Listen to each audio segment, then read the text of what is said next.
नक्सलवाद के उन्मूलन की दिशा में मध्य प्रदेश की बड़ी सफलता। सीएम डॉक्टर मोहन यादव की गरिमामयी मौजूदगी में बालाघाट में पुनर्वास से पुनर्जीवन कार्यक्रम के तहत 10 नक्सलियों ने आत्मसमर्पण किया है। नक्सल मुक्त मध्य प्रदेश के संकल्प की दिशा में अत्यंत महत्वपूर्ण सफलता है।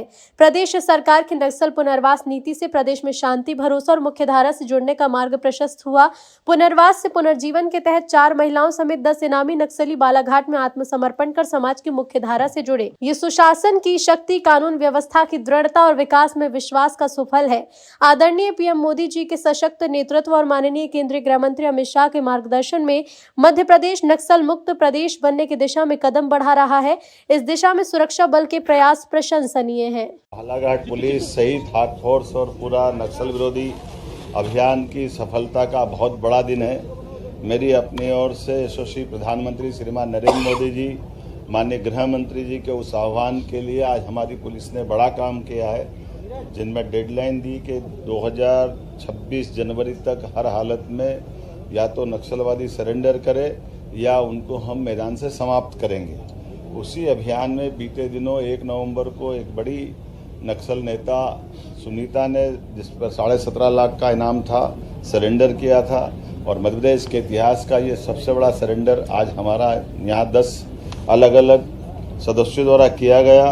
इसमें सुरेंद्र कबीर, जिस पे 62 लाख का इनाम है, इसी के साथ राकेश ओडी, मनीष पिता समरथ, इस पे भी 62 लाख का इनाम मध्य प्रदेश, राजस्थान और महाराष्ट्र पुलिस द्वारा, तीनों राज्य की पुलिस जिनको ढूंढ रही थी।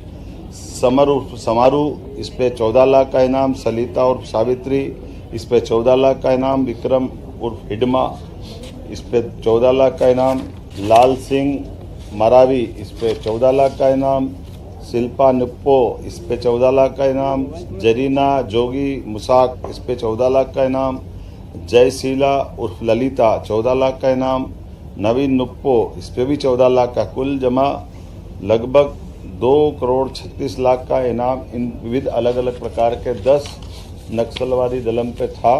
इन्होंने सबने पुलिस की योग्य कार्रवाई के कारण से अपने आप को सरेंडर किया है।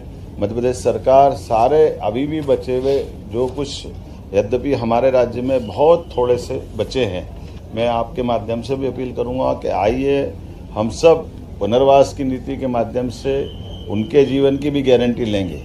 लेकिन ये समय सीमा भी है और यशस्वी प्रधानमंत्री श्रीमान नरेंद्र मोदी जी और गृह मंत्री जी का हमारा सबका संकल्प है कि हर हालत में हमारी धरती पर नक्सलवाद का हम खात्मा करके रहेंगे।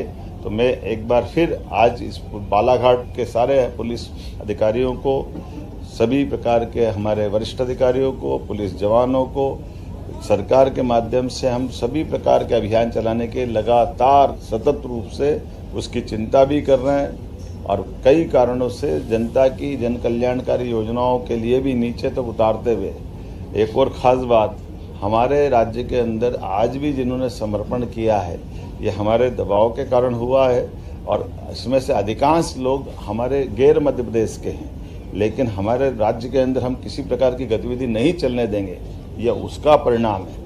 उम्मीद करते हैं अगर और भी कुछ बाहर के बच्चे होंगे तो उनसे मुक्त कराएंगे। हमारे 2 साल के चले हुए अभियानों में डिंडोरी मंडला तो पूर्णतः नक्सलवादी गतिविधि से मुक्त पाया गया। आज के बाद हमारा ये बालाघाट का भी करीब करीब पूरा हिस्सा और खास करके कान्हा, बांधवगढ़, ये जो हमारे टाइगर अभयारण्य है, इनके अंदर जो संभावना रहती थी वो भी शून्य हुई है। उम्मीद करेंगे कि और जल्दी अच्छे परिणाम आएंगे। ये एक समेकित अभियान चल रहा है जो केवल मध्य प्रदेश का, छत्तीसगढ़ से नहीं है, महाराष्ट्र का भी है, आसपास के सारे राज्यों में जहाँ जहाँ नक्सलवादी समस्याएं हैं, माननीय प्रधानमंत्री, माननीय गृह मंत्री के नेतृत्व में समेकित रूप से हम हर जगह नक्सलवादियों के खिलाफ पूरी ताकत से भी लगे और जो मैदान में आता है और मैदान में लड़ना चाहता है उसका मैदान में खात्मा करते हैं और जो आके सरेंडर करता है उसकी जीवन की गारंटी लेके उसका पुनर्वास कराते हैं। ये हमारी पॉलिसी है, उसी पे हम चल रहे हैं। एक बार फिर मेरी अपनी ओर से सभी अधिकारियों को बधाई।